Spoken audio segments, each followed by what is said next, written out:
Për me qenë prodhues në Kosovë nuk ka pas e lehtë. Mund të thonë që sa herë dëgjojmë në tubime elektorale, gjithmonë flitet për prodhimin, por mas poku punohet për prodhimin. Se prodhimi nuk është me prodhu veç bukë. Ushqime, prodhimi është me prodhu edhe për produkte tjera që sjellin punësime dhe përfitime të njerëzve. Mungesa e bashkëpunimit të institucioneve me akterët ekonomikë që sot janë në lojë dhe me ata të cilët motivohen që të futen e këtë lojën tonë të afarizmit,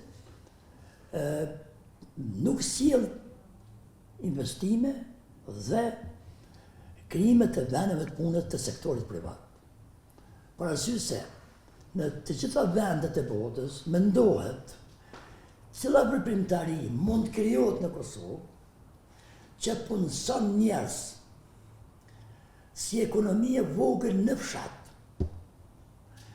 Se nëse punohet me ekonomi të vogla që ka shumë hapësirë, me 10.000 vende punë dhe familje mund të punësohen, me një bashkëpunim të mirë në mes të sektorit privat ekzistus, i cili mund të krijojë hapësira për marrjen e prodhimeve nga ekonomitë familjare, se ekonomitë familjare gjithmonë janë më efikase, më të shpejta, më të sigurta dhe më funksionale.